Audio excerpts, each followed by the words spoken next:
दोस्तों, हर हर महादेव। मैं चौधरी प्रेमपाल सिंह और उन सभी प्रिय साथियों को, भोले बाबा के भक्तों को बधाई, शुभकामनाएं जिन्होंने बहुत ही कठिन परिश्रम के साथ सफल एक कांवड़ यात्रा को सफलतापूर्वक आपने संपन्न किया। लेकिन उन युवा साथियों के लिए मैं बताना चाहता हूं, जो जिस तरीके से मेरठ में जो घटना हुई है प्रशासन के साथ में वीडियो के माध्यम से देखा गया है, और वो काफ़ी, क्योंकि ये जो एक बड़ा आस्था का विषय है। ऐसा नहीं है कि आप कावड़ लेकर के आ रहे हैं कहीं आप ही एक आस्था रखते हो, लेकिन जो लेने जा रहा है उससे भी कहीं ना किसी धर्म की आस्था जुड़ी हुई होती है। तो उसके जो खास करके हमारे युवा साथी हैं उसका ध्यान रखना चाहिए।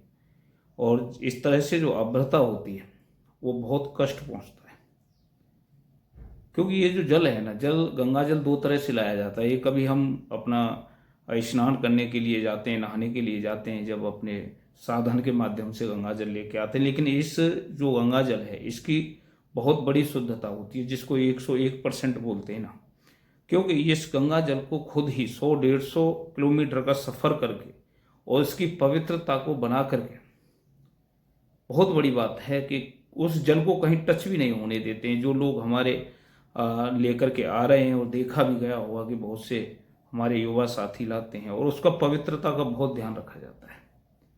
लेकिन युवा साथी जो जा रहे हैं उनको हम देख रहे हैं कि उनके शरीर पर केवल एक नेकर है।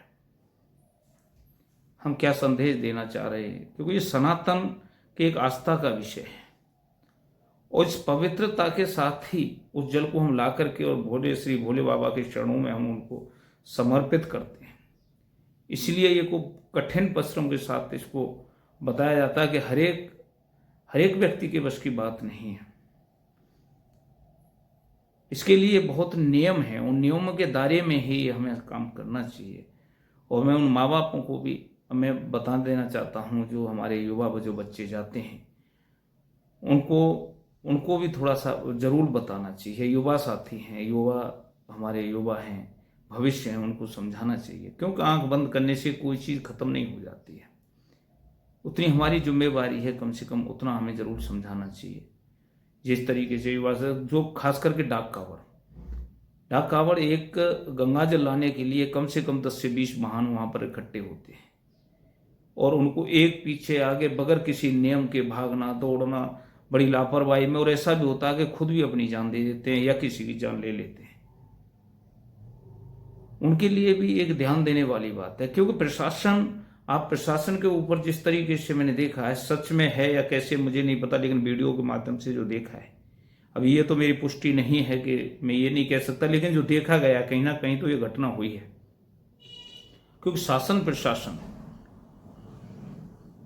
इतना आपके सुरक्षा के लिए बहुत रूटों को डाइवर्ट करते हैं, और आप तो अपना गंगा जल ला करके सुबह शायद अपना चढ़ावा समापन करके अपने घर पहुंच जाते हैं। लेकिन वो ऐसे व्यक्ति हैं जो आपके 24 घंटे तक आपकी सुरक्षा, जब तक आपका अंतिम व्यक्ति जल नहीं चढ़ाता तब तक वो उसी तरह से सुरक्षा में खड़े रहते हैं।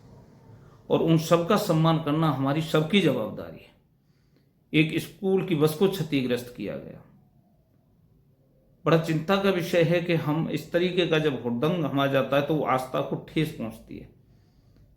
ये हमारा भविष्य है, और इस भविष्य ही हम अगले देश का, आने वाले युवा का, आने वाले देश का ये कहें कि हम एक अंदाज़ा लगा सकते हैं कि हम किस तरफ जा रहे हैं।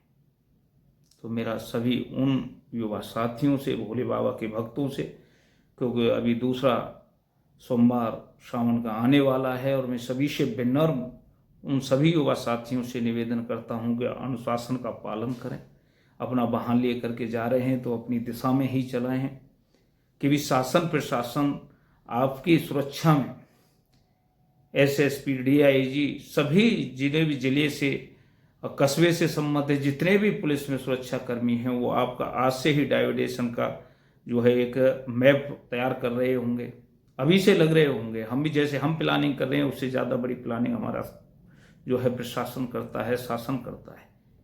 आपकी सुरक्षा में लगे हुए, तो हम सबकी जिम्मेवारी है कि उनके सम्मान को बनाए रखना, उनके मनोबल को बनाए रखना, और हम अपनी शुद्धता के साथ 101% शुद्धता के साथ उस गंगा जल को लेकर के आएँ, समर्पित करें, क्योंकि गंगा जल वो चीज़ है कि अगर हम अपने घर में भी उसको छिड़क देते हैं तो वो शुद्धता 101% मानी जाती है।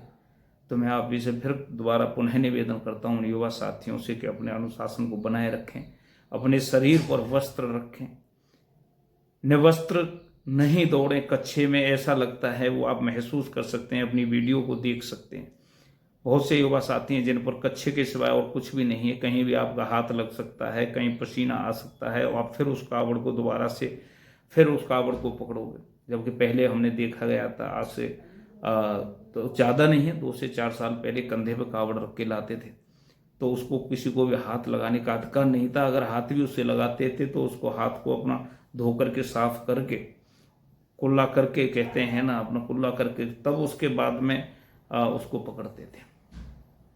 तो जो कावड़ यात्रा है ये कि युवाओं का एक नया प्रचलन है, परंपरा शुरू हुई है, तो इसको पवित्र बनाने के लिए आपको काफ़ी प्रयास करना पड़ेगा, क्योंकि इसमें ज़्यादातर अपवित्र होने के चांस हैं। 10 से 20 आदमी हम जाते हैं, हमारे कम से कम शरीर पर वस्त्र तो होना चाहिए।